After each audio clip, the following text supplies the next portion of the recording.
LinkedIn and social is no different. You use it to sell. I just don't like the term social selling because I think it gives a misperception to people as to what it actually is. Dan just admits that it's prospecting. This argument goes away forever. Those people that are able to sit at home and motivate themselves to sell or prospect, they shouldn't be employed in the first place. I knew you were going to say that. You might as well just be self-employed. So no, those that have realized I don't need my boss are going to be quitting. We're back, Series 2, thanks to our sponsor Shafrazal, who's also fighting Contrepreneurs and fake gurus. Go check his channel on YouTube, link in the description. So this is the Clash of the Titans. We have got the king of LinkedIn social selling, Daniel Disney, versus everyone's least favourite sales trainer, the UK's most hated sales trainer, Benjamin Denny. You've got 30 seconds to introduce yourselves. Daniel, do you want to go first? Tell us who you are and what you do and what you believe in. Yeah, my name's Daniel Disney. I am a LinkedIn social selling speaker and trainer, author of the £1 Million LinkedIn Message, and the founder and owner of the Daily Sales, LinkedIn's most popular page for salespeople. My passion is helping sales teams leverage LinkedIn and social selling to its full potential. Benjamin, who are you? Hello, I'm the UK's most hated sales trainer. And like social selling, that is a made-up title. It means nothing. I just created it out of thin air to get some traction. And in today's session, I'm going to explain to you why there is no such thing as social selling. It is a fantastic marketing strategy, but it lacks any substance.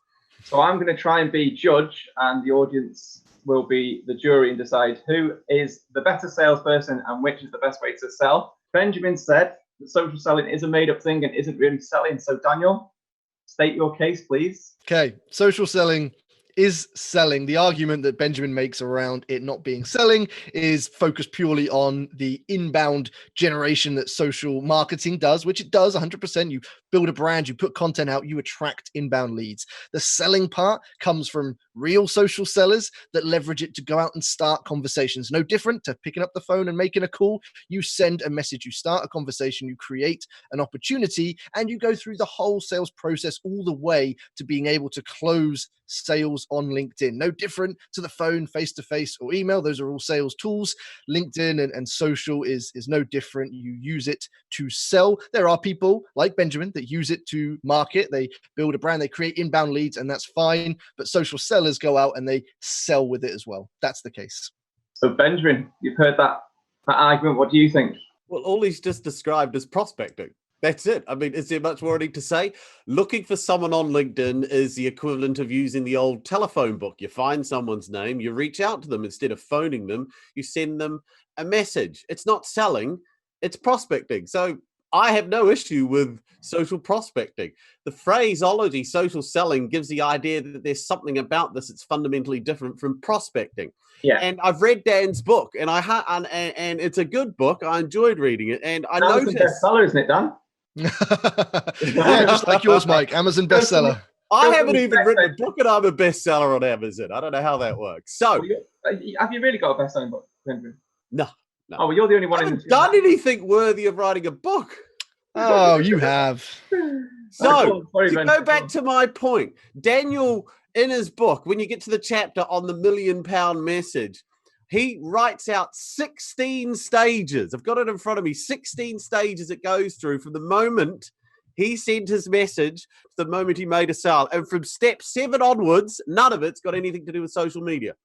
So really then you would say that it's just lead generation, marketing, but the real selling happens offline. It is, because he had to, according to this at stage session, have a phone call.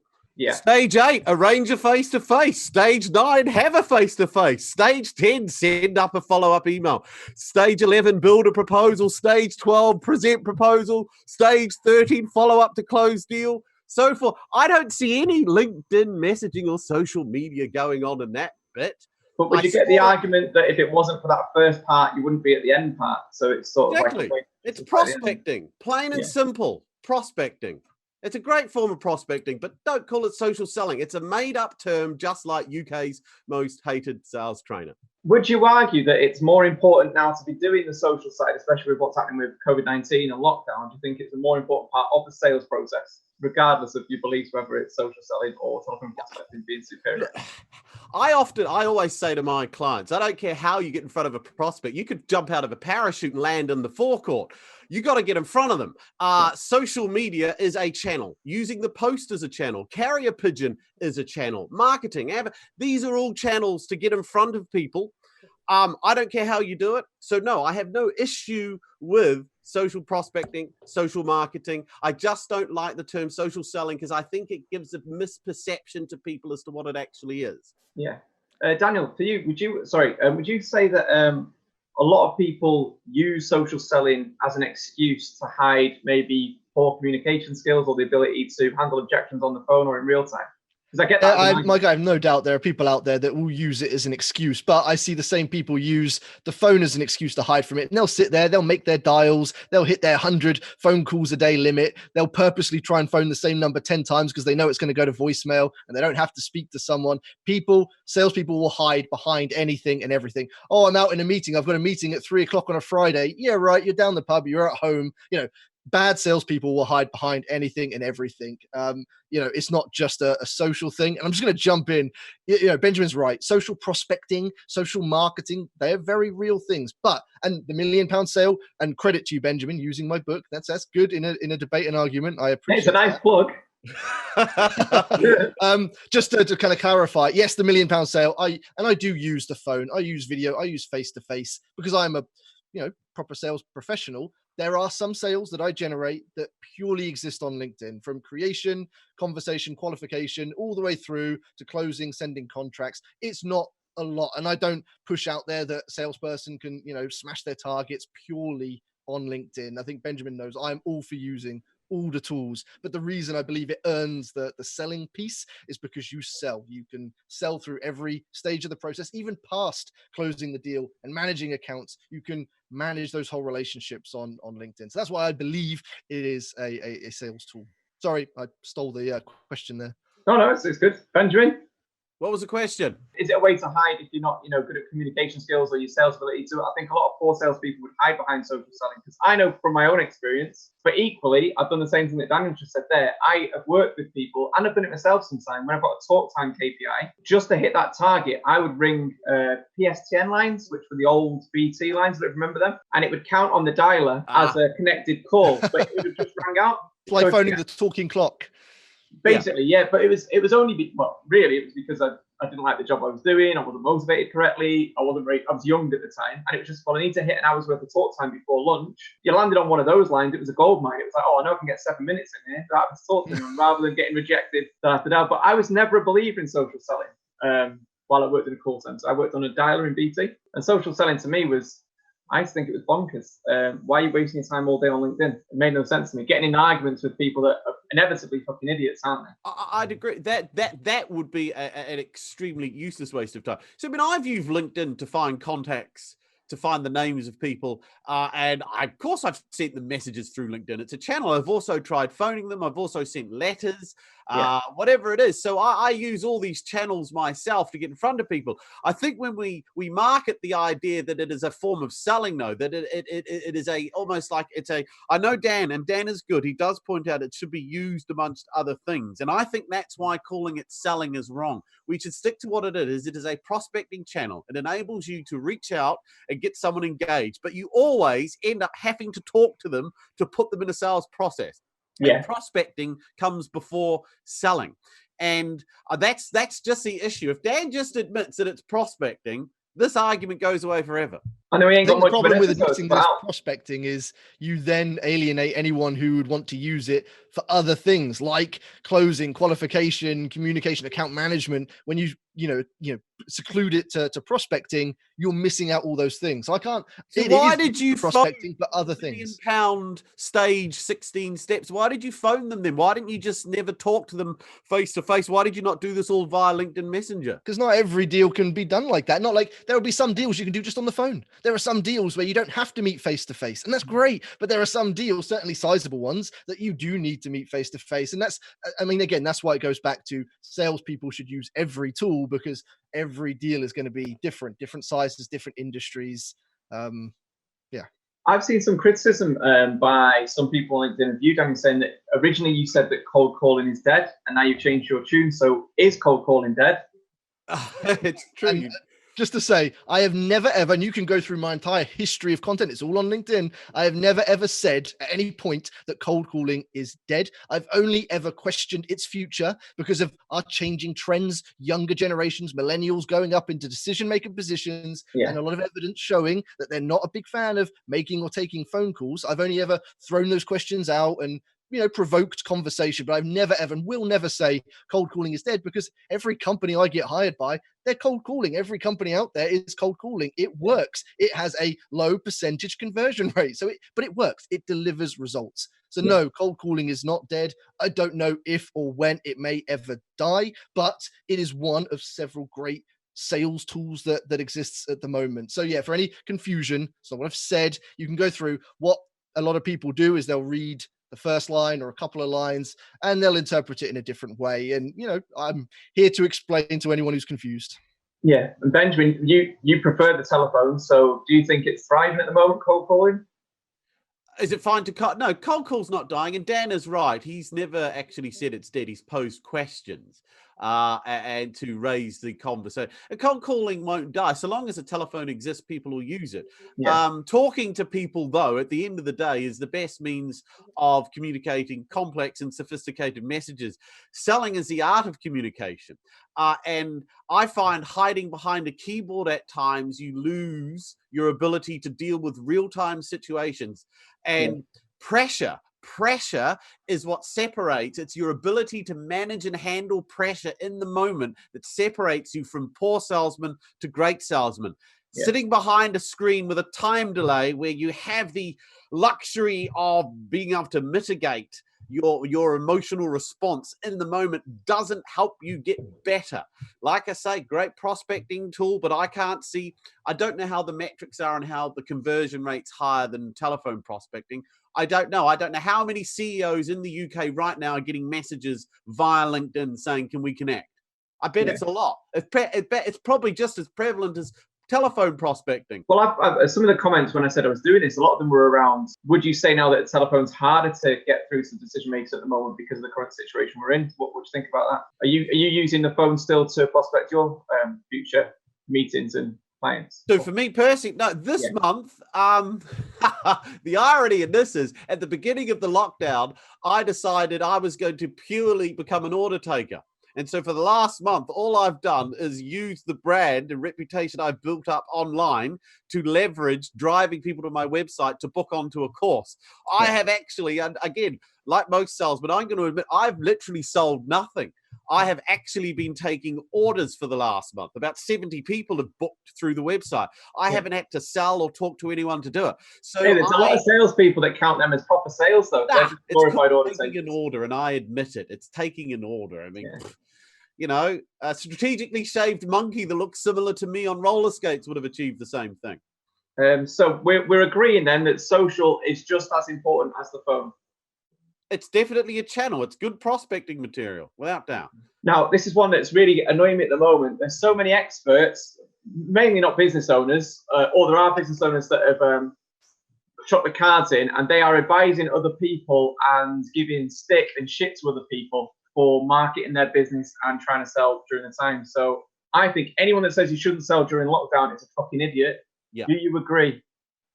I agree. I did a post right at the beginning when all this started happening, sort of encouraging salespeople that actually it was a great time to sell. And I had a few people comment on my post saying, no, we're telling all our salespeople not to sell at the moment. And look, there are two camps that your prospects and customers will fall into. Some may still be buying right now. So by not selling, you're just going to miss out on all of that current opportunity. But if people aren't buying right now, if you have prospects and customers that aren't buying, what's going to happen in a couple of weeks or a couple of months when everyone starts going back to work, they're going to want to buy again. And if you've just sat and done nothing in that time, all of your competitors that were calling them, having conversations, creating opportunities, building rapport, etc., are going to be far greater down that list. So now is a brilliant time to be selling, whether it's to close deals and grab revenue now, or to create opportunities for when things start to go back to normal.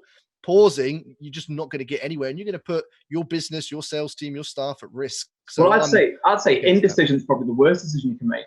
it's like, not doing that either. Like, what's the worst that's going to happen if you try and reach out, offer your services to people? I don't get what the negatives are to that. What do you think, Benjamin? Are you doing? I completely agree. I've not heard it's right, but the people that are saying you shouldn't be selling are people that couldn't sell in the good times anyway. They've just got a better excuse not to sell. I mean, come on. Last century there were 2 world wars. Guess what? People got up and went to work and they sold and they bought stuff, despite the fact that the Nazis were threatening to overrun England. So let's be realistic. Some things can't be sold because the market's changed. Try selling a pint of lager in a pub. You're going to struggle. But most other products, software, telecoms, power. In fact, one of the best times for now is the people who sell switching power and telecoms companies. You're sitting at home, you've got sweet F all to do. You can actually go look at your bill and you're willing to talk because it's a light relief from talking to your family. So, no, there is no reason to stop selling. The only people who don't want to sell are those, as I said, that struggled in the good times. Well, a lot of the other ones adapt. So you mentioned like pubs and stuff. A lot of the pubs local to where I live, they're now offering delivery services that they're advertising through social media. So they're still generating revenue. All of the events that were, the events companies hosting live events are now hosting virtual events, and they're creating revenue through that. So it's either, you adapt or die. Prospect for now, or you adapt.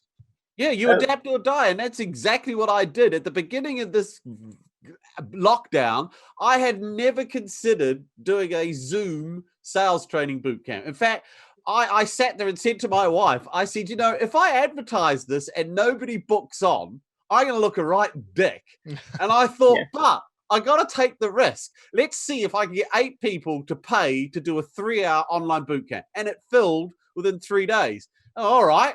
Well, I'll do another one. And I kept doing it. I've done 6 public ones and 2 private ones since the lockdown, over 70 people. So I adapted. I could have looked stupid, but I'll take a risk.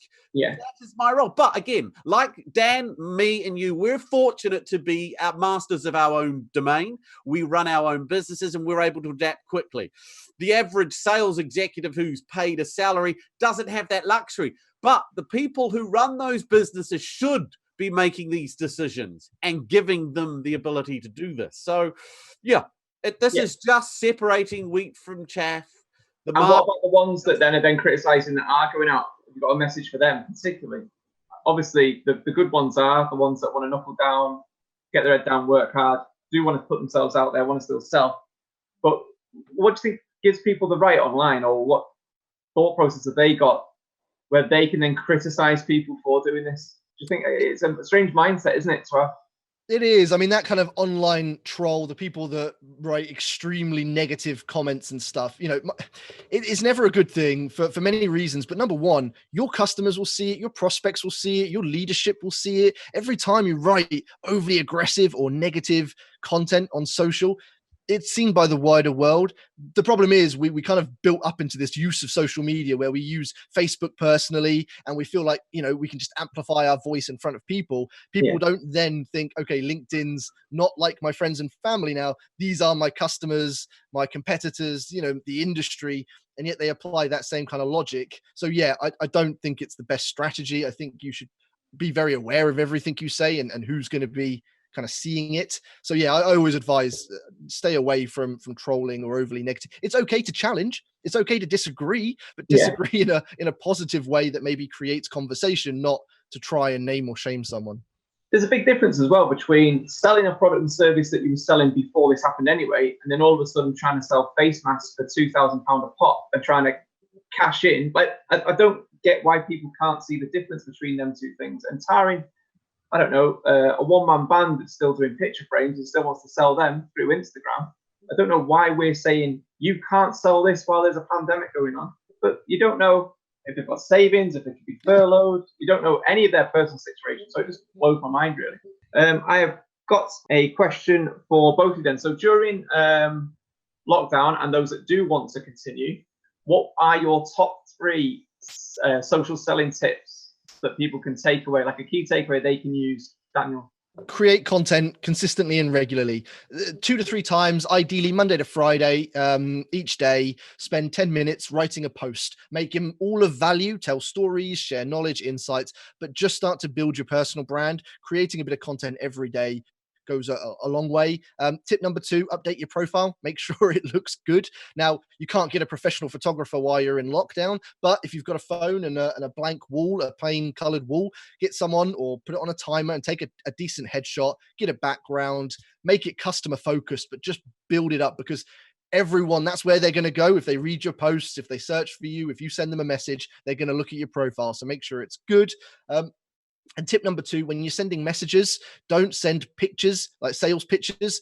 Just talk to people, try and have something valuable to offer in a conversation. Maybe compliment a post that they shared on LinkedIn or a blog, or share an article that you think they'll benefit from, but just do something that's valuable. Don't just spray and pray, copy and paste, these spammy messages that are never going to generate any form of conversation. So share content, update your profile, and just send more conversation starting messages. Would you say that the sales pitch on the first inbox is one of the worst things people do on LinkedIn?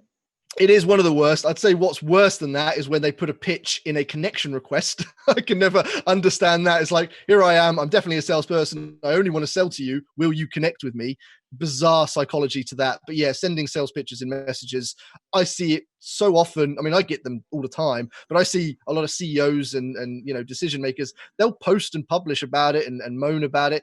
I don't see many great conversion or success stories from that type of messaging. I call it autopilot, the sort of autopilot salespeople go into. It's the same thing when you say, oh, sell me this pen, and they start spewing out these made up features and benefits. That's sales autopilot, this weird assumption people have when they go to sell something. And actually, if you switch that off and think, actually, I want to start a conversation with someone to potentially create an opportunity, that's not what you do. You don't do that. So it's kind of switching off that weird sales autopilot and just go out and talk to real people. Benjamin, what are your top 3 tips for lockdown? Well, the first one, depending on when this goes out, is book on one of my boot camps, because I'm not going to be doing these once COVID is over, because as much as I enjoy Zoom presentations, they're not as fun or as interactive. So this is a short-term thing.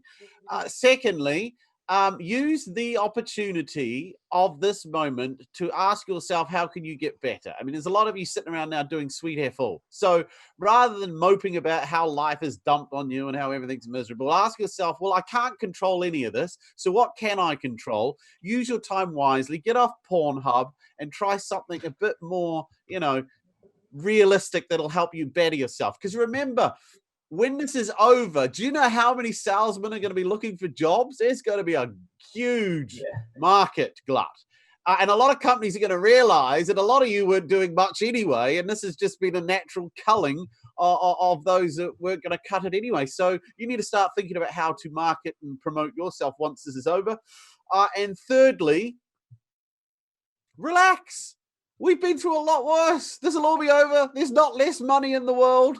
It's going to all, and guess what's going to happen once this is over? I don't know about you, but I've spent a lot of money on Amazon in the last 6 weeks just to have somebody come to the house, So, no, there's plenty of money that's going to be spent. People are sitting on it. There's not less money. They're just holding it. So trust me, there will be a spending bonanza once this is over. Cash. Do you think from a business point of view, do you think the landscape's going to change in terms of allowing people to work from home and being more self-sufficient, more responsible for their actions and their outputs rather than hours in an office? Do you think there's going to be changes like that? I personally can't see it, because as enjoyable as Zoom is and all of this is, it's just not quite the same. And I don't think it's as effective. But some people will see the benefit to doing this. But I'd love to see what productivity levels are like. Have they gone up? Have they gone down? Or have they stayed the same? Be interesting. What do you think they are? What do you think the productivity changes have happened? Would you, anecdotally, has anyone said anything that getting the same kind of results? I don't know. Who measures this sort of stuff? Somebody must be measuring it. Yeah.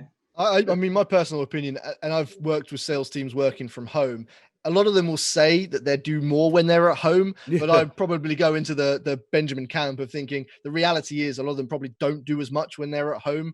I severely doubt that. I think it will be a mixture of both. I think there will be a lot more things, meetings and conversations that will go digital and virtual. People will start to take more weight. It will save an hour's drive, a 2 hours drive, or bringing everyone into the office. I think there will be more conversations done through these sort of means, but I totally agree with Benjamin. There is a lot to come from face-to-face and real interaction. And once we're in a safe environment to do so, I do think a lot of that will go back to normal. Yeah. Can I add one other thing too? Those people that are able to sit at home and motivate themselves to sell or prospect or make money, they shouldn't be employed in the first place. I knew you were going to say that. You might as well just be self-employed. Yeah, you might as well be self-employed, because why on earth are you if you can do that yourself, you don't need an employer to feed you a paycheck every month. So no, those that have realized I don't need my boss are going to be quitting. Those that need the boss are going to be knocking back on the door. And if I was the boss, I'd be paying more to get the guys that want to quit to come back. Yeah, I agree with that 100%. I always say that if you back yourself as a salesperson, you should be trying to negotiate, if you do work for someone, a lower basic, higher percentage commission, or go commission only. If you really do back yourself, because every business would take that if it was an option, because the more money you make, the more money they make. So effectively, every salesman is self-employed. They either have one client, their employer, or they have multiple clients. Yeah. So where is it best to be placed? You want to be in control of your own destiny, in my opinion. Without doubt. Definitely. So I'm going to go back then. So can you tell me one thing that you really disagree with Benjamin about, Daniel? So the biggest thing that Benjamin says or does that gets your go and you do not agree with at all? It's always the social marketing piece. And I think he prods on purpose sometimes. And I'm sure we'll have this debate for months or years to come. That's always my little bugbear. But I'm always, happy to accept disagreeing on something. But that's a little prod where he focuses on marketing, and that's what he does. And I respect him. He does it amazingly. Benjamin is awesome on LinkedIn from that sort of perspective. But yeah. So does Benjamin use more social selling or social marketing than he cares to admit, would you say? No, so Benjamin is a social marketer, and he has mastered that. He's perfected it. He's built an awesome brand. He creates great content of value, and he generates great inbound opportunities off of that. Benjamin's great at that, and I massively respect him for what he's done. It's brilliant. He misses out a lot of the selling opportunities, but that's fine. He's busy. He's earning, so fair play. What opportunities does he miss out on, in your opinion? Then, so what is he doing where he's leaving money on the table? If you look at all the content that Benjamin puts out, the engagement is off the scale, and there will be tons of potential prospects that he could potentially go out and start conversations with whilst he waits. And obviously he gets tons coming in, so it's working for him, but there will be tons of missed opportunities that if he had sent them a message, people viewing his profile, people engaging in his posts, that actually by him prompting that conversation and starting it, could then turn into customers and revenue. Benjamin's obviously waiting for them to come to him, which is fine. Like I say, it's working for him. But there will be a ton of opportunity sat there. So what should Benjamin do then, in your opinion? So to convert some of them, should he employ someone to do the social selling for him, or what improvements would you make to Benjamin's method to increase his revenues and profitability? Yeah, I mean, again, I don't know Benjamin's time, his schedule and what he does. If he has the time, then maybe putting a half an hour extra a day or a week and starting to start a few extra conversations, go through those lists of likes and comments and send the messages and start talking to them could create a bit of business. And again, I don't know how busy he is, but it could get to the point where maybe having someone part-time managing his social media and doing that for him, whether it's a virtual PA, a lot of them, relatively affordable for what it could return in extra bookings for Benjamin. Again, the challenge that both me and Ben have when we are the product and the salesperson, our time is limited. We can only deliver as much physical training and, digital training that we can. So it then poses the question of business growth, and that's, a separate conversation. And same question to you, Benjamin. What do you think that you could improve of Daniel's process, and where do you think he's leaving money on the table? Daniel's such a nice guy. I find that irritating. He's just very polite and pleasant and nice. So I find that frustrating. But on a serious note, like I said, the main issue is the use of the phrase social selling.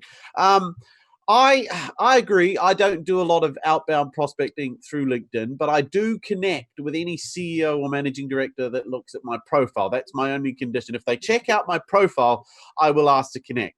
I connect with anyone that asks to connect with me. I can't be asked trying to filter all of that. I just click yes to everyone. What I hate are people that approach me with and I think it's in your book too, with the hi, how are you? It's like, what the hell is that all about? How would Daniel improve? I think the issue that Daniel has, and that a lot of salespeople have, is this whole idea that you need relationships to sell. Yeah. And social selling feeds into that narrative that in order for someone to buy from you, they've got to feel comfortable and soft and fluffy. They buy from they've got to like you to buy from. I don't think that's necessary. People buy people they trust, and you don't have to like someone to actually trust them. I mean, you don't need to like your lawyer to trust they'll do a great job. You don't need to trust, like your surgeon. So like is not necessary. And I think that's one thing I find very frustrating. So many salespeople are seeking approval and the affection and likes of others, that social media, the whole thing, not just selling, the whole concept feeds into feeding that narcissistic, look at me, love me, like me, let me be with you. And I just think that doesn't help salespeople in the long run. It makes them probably weaker, not stronger. That's a really fair point. Oh, great. Right, so I've got a question now. Who is the better salesperson out of you two? So who do you think is the best salesperson? Or salesman, as you would say, Benjamin. Yeah, that'll get him going.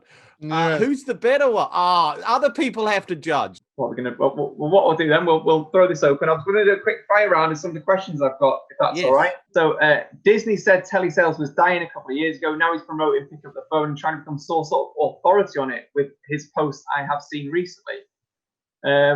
What do you say to Andrew? So, I mean, there was two questions. One question I will answer in just a second. Andrew, I think, probably needs to just look at his commenting on social. It's not painting a great picture for him, to his customers and his future prospects. I would suggest for Andrew to be a little bit more positive. To his point, and we've already discussed this, I've never ever claimed cold calling's dead, nor been aggressively anti-cold calling. I'm very passionate about social, but I spent years making cold calls, leading sales teams making cold calls. I know it works. I know how to make it work, but I don't pretend to be an authority. I don't sell cold calling training. I never will. I'm a social selling trainer. That's what I sell. I only make money from training sales teams to use LinkedIn and social selling, but I will happily show people that they need to use cold calling alongside social and all other tools, because that's what salespeople should be doing. That's my message. But he asked a very interesting question on, I think, your other post, Mike, where he said, what if the decision maker or director wasn't on LinkedIn? What do you do then? And I get asked that quite a bit. And again, that can be quite a tunnel vision viewpoint, because you're probably not selling to one single only individual. You'll be selling to an industry. And it is highly unlikely in this day and age that every decision maker, potential prospect of yours in your entire industry, none of them are on LinkedIn. If they're not, don't use it. Go and pick up the phone, jump on Twitter, use Facebook, Instagram, find where your customers are and use those tools to reach them. But in this day and age, it is rare that in any industry out there, there is zero presence within prospects that are going to be using LinkedIn. Some will use LinkedIn, some will use the other tools. I agree with that. It's a mad. You know what? It doesn't matter whatever you say. When someone's got it in their mind that they don't like what you've got to say, it doesn't matter how much you're right or the point or whatever you raise or any evidence you can show that supports what you believe. They're never going to believe you anyway. So you get them everywhere, don't you? I call them wankers. I've got Katie Fox, who just says, it was in response to Andrew actually. Andrew, Daniel is a cut above other sales trainers on personal brand engagement level. I've read one of his books, to be honest, and enjoyed it. So there's a nice little thing for you. There you go. Thank you, Katie. Sam Dunning, you both know Sam, don't you? Yeah. Yes. Sam's good guy. Ask Benjamin if he recommends cold calling or social marketing to get max leads during lockdown. Well, he's tapping into, because I told him that over the last month, I've just been an order taker using LinkedIn to drive people to my website. So I think that's where that question's born out of. So for me, it's a total change. I've never done it before, and it's worked. So yeah.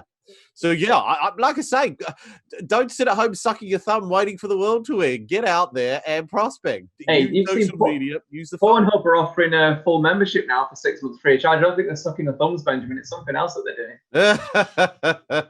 And I've got Dr. Hussein says, and I was going to ask this myself actually, but I think it's a good question. If there's one thing that every seller or salesperson should be doing on LinkedIn, what should it be?